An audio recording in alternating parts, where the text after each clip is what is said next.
All right, Samuel, through the mist, thanks for being here again. This is another little tidbit from Nursery Leaders Unite.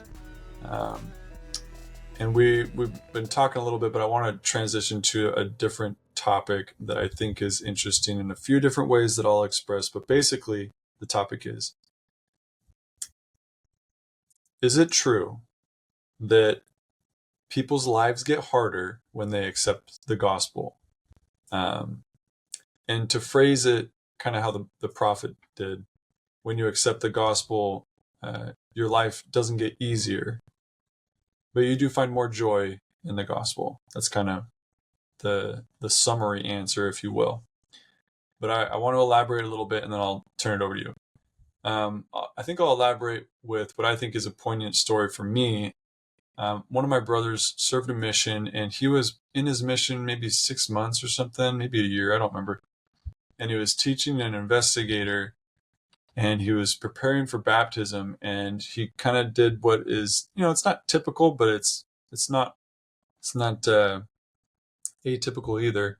Is he told this investigator, hey, be ready, because when you're going to get baptized, Satan knows what's about to happen, and it's important for you, and he's going to come after you, and he's going to have temptations. It's going to be hard, but it's going to be worth it, and it's important to be baptized, et cetera, et cetera. And you have received your answer, as you've said. And the investigator stopped and looked at him, and he was like, wait, it's going to get harder? What do you mean? Why would I get baptized if things are going to get harder? I'll just not get baptized, and then things won't get harder. And my brother... Good strategy. Well, I mean, it makes perfect logical sense, right? What would it be equivalent? Well, so my brother hears that, and it hits him pretty hard, and he didn't really have a good answer in the moment. It just seems so logical, and he was like, yeah, I don't know why you get baptized if it's going to make your life harder. And of course, there are many answers to it. That's not really the question. But the question is, do you think that's true? I absolutely think it's true. Yeah. In what way? I can give you a couple of insights just from my own life. Yep. So I had left the covenant path for a good bit of time, or I had taken a seat, I would say. So I wasn't progressing along the path. And when I did return, thankfully, upon returning, I received a calling almost immediately. And that calling was Elders Quorum teacher or instructor. I forget the exact formal, and I should know this. But, what I noticed, though, is when I started to fulfill my calling and actually dig deep and start to pour into the scriptures, the opposition to my spiritual growth was very much matched. I started getting thoughts like, I'm giving the lesson and nobody's responding. It's like, well, I care about this stuff. Nobody else cares about this stuff. Why do I even bother to prepare for the lesson? I would start to get feelings of like inadequacy within my calling, standing in front of all these people. I get waves of thoughts like, these people know more than you. These people are more experienced than you. Like, who are you to be up here, like giving the lesson in front of these high priest and elders, right? Not even just elders. And it wasn't until I had realized that, that was like the opposition that I kind of experienced, I think. And I didn't have any of that prior to. But what I did do is I persevered. I kept on keeping on. I kept on studying and preparing for my lessons and doing the things that I needed to do. And what I realized is, as I kept doing that, those thoughts kept getting less and less and less, to the point where I started to actually feel more confident in what I was doing. And so a part of it could be that I just wasn't as confident, but there was almost like a feeling of intense opposition, is what I would say, right? That could potentially be explained off naturalistically, Right. but it's kind of hard to put in words, I would say. I would just say it was kind of an opposition to. If we were to tease this out, I think I would kind of play the devil's advocate, there's probably like 3 puns going on there with the topic. But if I was to say, if I was to say that is basically equivalent to getting a new job. You're describing the opposition of a new job where there's this learning curve, and then you learn, and then things get easier. But how much of it would you say is a real tangible opposition from an adversary? Well, so I would say there was a good bit, but you have to remember at the same time, like my experience might be different than somebody who consistently has been going to church. Maybe a member who's not as engaged, but they've been consistently attending church. Because at this time when I was coming back, I was also spiritually preparing to receive my endowment and also receive my patriarchal blessing. So I was fasting a lot. I was pouring into the scriptures. I was, doing temple prep. And so I had all of these things going on simultaneously along with my calling. But I will say, so I guess fast forward, after that calling, I got released from that calling. I got called to be a counselor in the Elders Quorum presidency. So now things were, I think, a little bit different. The opposition was different. It was harder to stay focused on things that I needed to stay focused on. I noticed that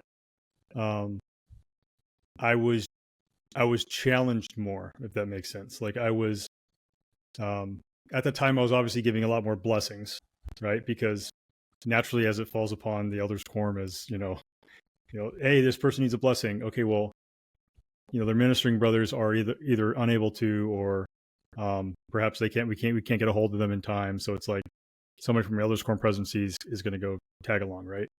Well, It's one of those things where it's like even the opposition in that, like it's once again, I don't know how to explain. Maybe you have a better way of explaining it. Well, I just think of the examples that I've seen, and this is where I'm going to like push back on myself now, because I think that there is an opposition that's tangible, but it doesn't seem to be universal. And I don't know why.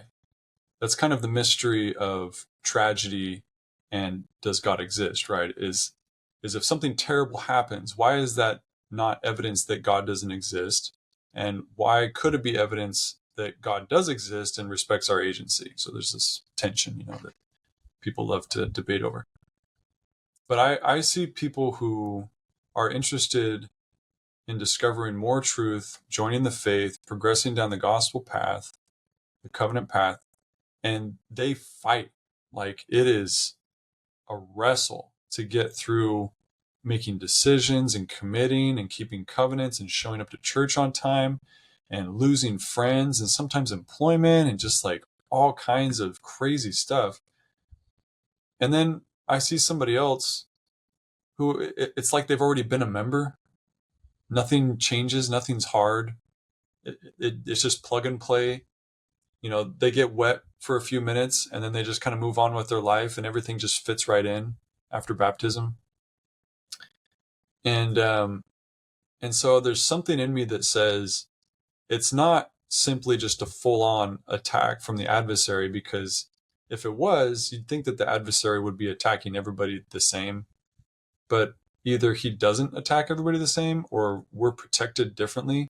Like we receive the kind of spiritual engagement that is correct for our progression or our agency or whatever it is.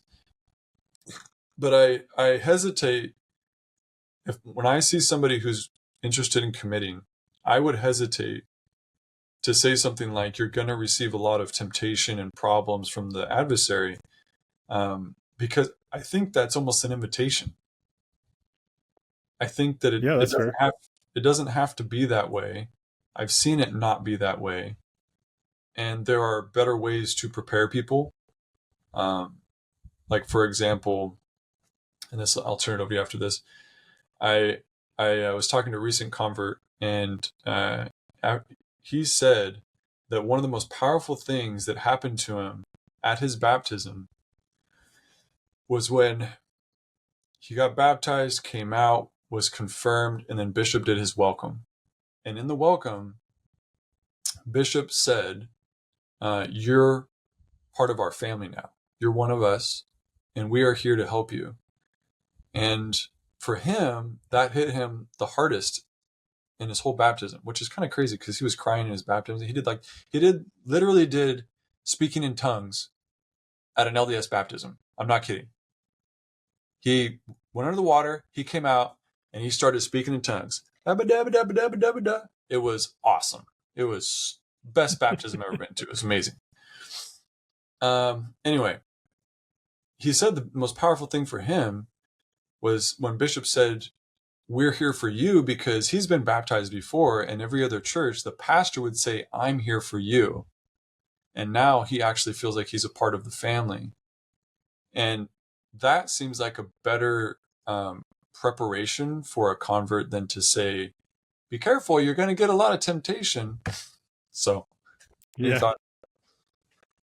Well, so there's a couple things, right? Like when it comes to like baptism, like that one inevitably, I think, will hold a higher significance in the adversary's role in dissuading you from participating, right? Because it is upon you being confirmed that you would even receive the gift of the Holy Ghost, which allows you to kind of begin the path of sanctification or like purifying you to become more like God.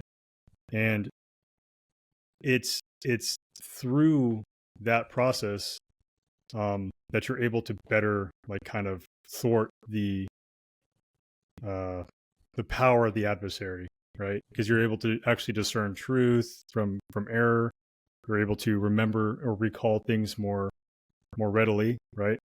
But I would wonder, do you think possibly those members that don't take the invitation from the missionaries, who don't read the scriptures, have a harder time? So, you've served a mission, and I've been with the missionaries enough to know kind of like the pattern. Oftentimes the missionaries will invite the friend to either listen to a talk or read a particular set of verses within the Book of Mormon, or perhaps to read a section of the Book of Mormon, and then to which they will follow up with that member and kind of see where they're at. Now, I'd be curious to know if those who don't invite those challenges into their lives, if they're at an increased likelihood of being more susceptible to being dissuaded. Because I would argue that the buddy that you're talking about that was baptized and all that happened, he was probably in it to win it, right? Yeah. I mean, he was one of those people, and it hasn't been 100% easy, but he would not say that he's faced a lot of problems since being baptized. He would say something different. Yeah. So I think what you're touching on is another topic that I want to dive into with some depth, because I think this is where our language doesn't help us very well. Because when we're talking about temptation and the kind of this issue, what we absorb into our minds is happiness. We think happiness. We think, oh, what he's saying is if I get baptized, I'm going to be less happy, but it'll be better somehow. But if I don't accept baptism, maybe I'll be happier because I won't have that burden or whatever it is. So there's the problem of happiness. But if you change that word and you start using a different word like purpose or meaning, then things start to get really clear. So after you're baptized, you are united with a group of people who basically take upon themselves the greatest purpose that you could have in existence. And purpose, again, this is like the other topic that I want to dive into really deep, is that purpose is huge for people. We don't realize how important it is to just have a purpose. Like to wake up in the morning and think something very simple like I'm a good person. I have something to do today that actually means something. And somebody cares about me. and we're all in this together. Like those basic things, most people don't have that. And so then you rewind back to the person who either accepts the gospel commitment or doesn't accept the gospel commitment. So if you accept the gospel commitment, you're basically accepting less fun, which is like less pleasure, less entertainment. What would you call that? Less fleeting pleasure. So less of that garbage and more purpose. If you don't communicate that effectively, it's going to come across like, yeah, you can't ride motorcycles. You got to go to bed early, but you're going to be happier. And it's like, what? No, nobody wants that. Nobody wants that. The person who doesn't accept the gospel commitment, they're going to have more fun, fleeting pleasure, carnal enjoyment, whatever, and less purpose. And I've seen that so many times. I see that very distinctly when people leave the church. They're kind of like struggling and they say, nah, church thing's not for me. They wake up the next morning lost, confused, bitter, angry, because and they have all these different reasons that they'll tell you for, like, oh, they lied to me, they tricked me, all this different stuff. The main reason is that now they don't have a purpose. Even if that purpose was a lie, having a purpose that isn't true is still better than having no purpose. It's the saddest thing to see somebody wake up in the morning and think, I don't know what I'm doing. I don't know if any of this matters. I don't know if I'm supposed to go over here, talk to that person, if anybody's on my team, if anybody cares. I don't know. It's heartbreaking. So if you frame it that way, in my mind, the covenant path is a much clearer option that will better you. It makes your life better because of the purpose it gives you. No, I 100% agree. I mean, like, if you think about why it is that leaders have a hard time, a practical reason that you could focus on is they forget the why. They forget the why behind what they're doing. So that's where you kind of slip into like being busy, right? Like as a leader, I'm busy because I'm doing, X, Y, and Z. I have my presidency meeting. I have to set up this activity. But, oftentimes that can be a hindrance too, because now I'm focusing on all these things that aren't necessarily drawing me closer to Jesus Christ. And I'm spending a lot of time doing it. And perhaps I might begin to forget the why. And I might start to think of things as checklists. Like I need to go mow this person's lawn. This person needs to be coordinated to go over here. And it becomes more of a, I'm checking off tasks, but I'm spiritually depleting myself because perhaps I'm not spending as much time in the scriptures or as I used to. And so now I'm opening myself up to, once again, I think that there's a spiritual protectiveness of like attending the temple, studying the scriptures, praying daily. Like I think that there's like spiritual protection in those things because when you do those things, at least for me, I'll speak for myself, it realigns me. Like if I start to come over here and I'm not doing those things, by reading the scriptures or studying the scriptures, I'm back realigned.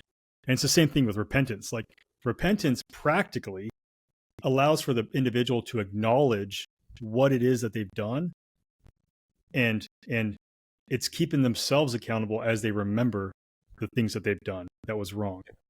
And so practically speaking, now there's a spiritual aspect, but like for the individual, when they're doing that thing, they're recalling all this stuff throughout the day, hopefully, and they're acknowledging it, and then they're putting it behind them.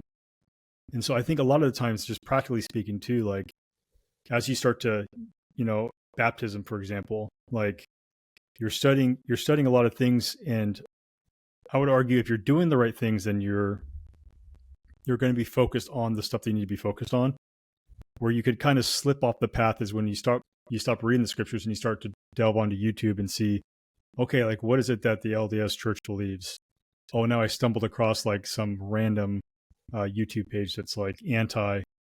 Yeah. Now I'm starting to get confused because I don't have like the Holy Ghost to kind of help me, right, discern between these things. So yeah, that's kind of, for me it's kind of a different topic, but I do think that the leadership struggles because It's hard to lead with just love. You got to lead with love, but it's hard to lead with just love and nothing else. You're expected to have answers. It's helpful to have answers, and that's, it's really hard for a bishop because there's no training, and there's, sometimes very little experience, and even the experience you do have, you're kind of told, like, don't include that stuff when you're talking to people. It's really none of their business. And I disagree with some of the way that stuff goes down, but yeah, I think that's a great point. As a leader, this is the question that I had. There's kind of this going back to the original topic.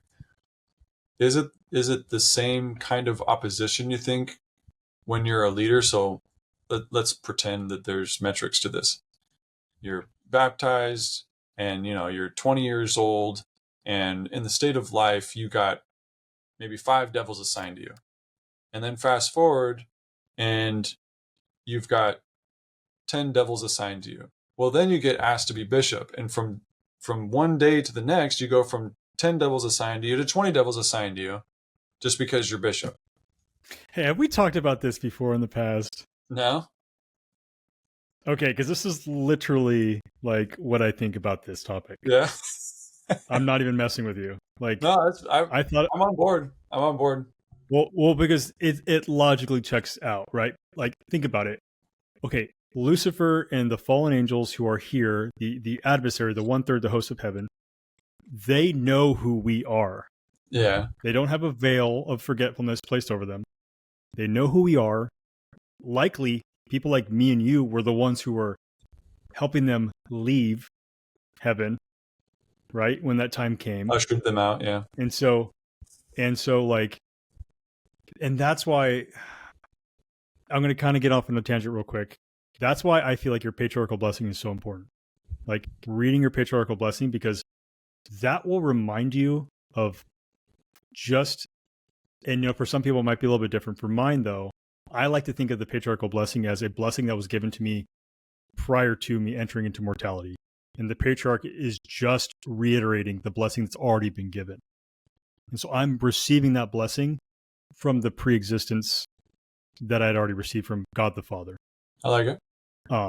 So when I read my patriarchal blessing, I remind myself that not only will it be harder being in a leadership position, but also who was I in the pre-existence, and how does that factor into the adversary's absolute hatred for me as a being, right? So Yeah. even in my lowest of lows, like for some it might be you have less attention because you're not on the covenant path. But for somebody who perhaps, like let's say for somebody like a Joseph Smith, right? Maybe perhaps when he's at his lowest of lows, it's even worse because they understand who he is. Yeah. They understand what he will do if he places himself and he stays on the covenant path or comes back to the covenant path. And so getting back to what you were talking about, I don't think that the adversary or Satan or Lucifer or whatever you want to call him, I don't think he's unorganized. Yeah. And I definitely believe that when that mantle is placed upon you as the bishop and you leave that office, he knows exactly who he needs to focus on, because it makes way more sense to focus on the guy who presides and is the common judge in Israel and presides over the ward. It makes more sense to put more resources on that individual than it would be to place the focus on somebody who doesn't read their scriptures daily, doesn't pray, is just a nominal member who attends but doesn't care to make progress spiritually. And so I would agree. I'm 100% in the camp of there's a Q12 on the other side. Love it. That focuses on, and do you honestly think the prophet gets it easy? I think the prophet gets it the hardest. But I also think that, and I tried to, right before we jumped on, I tried to go on on AI and have it generate me a picture where there's an individual walking down a sidewalk, and around that individual is a circle of angels with swords facing outward. Right. But that person's unaware of his like protection. But outside of those angels is the adversary circling that, right? Facing inward. And how do you keep your ministering spirits? How do you keep your angels protecting you? How do you deflect the works of the adversary? It's through, like focusing on your covenants, which practically help you live a life that Jesus Christ lived. It's doing your ministering assignments. It's having family home evening. It's studying your scriptures. It's all of those things. Invite the Spirit, invite those angels to be around you, to be in your presence, because you're not doing the bad thing, right? Do the So angels that's kind of how I. you? Yeah, exactly. Are you doing the right thing? I mean, it doesn't mean you need to be perfect, but am I actively trying to do the right thing? Okay, well, I'm probably going to have the blessings that are associated with the covenants that I've made. And so, hey, when you make those additional covenants in the temple, you get the added benefit of that, right? It's not nominal. Like that's what I want people to understand is like, Yeah. you're going to get that adversary intensified because it's way better to knock somebody off their horse that's made additional covenants with God. Yeah. It's way bigger of a win than to knock somebody off who's only entered through the covenants of baptism, in my opinion. Yeah. Yeah. Temple recommends not just a piece of paper. It's, exactly. Yeah. It's an invitation to get help from the other side. Well, shout out to Brother Lewis and the Screw Tape Letters. Appreciate the insight on how all that stuff works on the other side with the devils that are working against us. Is that a thing? Yeah, that's what the Screw Tape Letters, that book is by C.S. Lewis. Okay. It's like this diary of a devil who's been assigned to an individual. And my wife and I love talking about this. She's kind of like a spiritualist. I forget what they call them, but yeah, she's into like New Age type stuff too. And so she's a big fan of kind of these influences that you can't see. And just loves talking about it, just kind of thinking through what it would be like. And it is interesting to think about, because I do think that, I believe firmly that there is an opposite, right? There's a plan of salvation. There's a plan of damnation. There's a missionary force for truth. There's a missionary force for lies and falsehood. And everything that is good has a mirror bad. And so it makes perfect sense if somebody believes that they could pray and receive help from an angel, that they could sin or choose selfishness and receive trial, I guess, from a demon or whatever you want to call it, the evil spirits, whatever they are. And so, yeah, I think if someone says, I want to be baptized, the invisible forces will hear that, see that, and they'll be like, oh, we need to get more people on this guy. And that goes for both sides. And so I don't know if it really answers the question of like, why do some people get it more than others and all of that? Like I think there's a lot of nuance to individual experiences. But I think it's ridiculous to think that those influences aren't there. Absolutely. I agree with you 100%. Well, any last words? No, just the basics are the basics, but we need to be better at the basics. Oftentimes, I think I find myself, even in a leadership position, I find myself getting caught up in stuff that arguably is not very important, like in the grand scheme of things. Like what's important is I'm spiritually prepared to preside within the quorum when we meet, and I'm prepared to give a blessing at a moment's notice, and I'm prepared to give an apologia or a defense to the hope that I have within me. That is the plan of salvation that is effectuated through Jesus Christ. So like, in order to do that, I have to do the basics. And so, Yeah, for me, one of the biggest temptations is to call myself a doer, that I do things. I have these checklists, and if I get enough things done in a day, that I'm worthy for the day.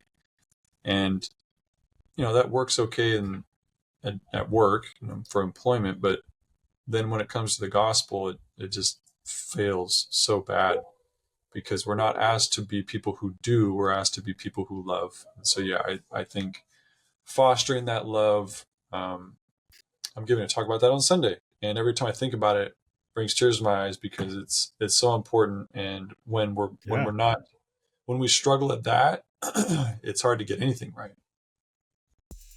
absolutely. All right, thanks, Sam, appreciate it. I always appreciate our conversations. Yeah, absolutely.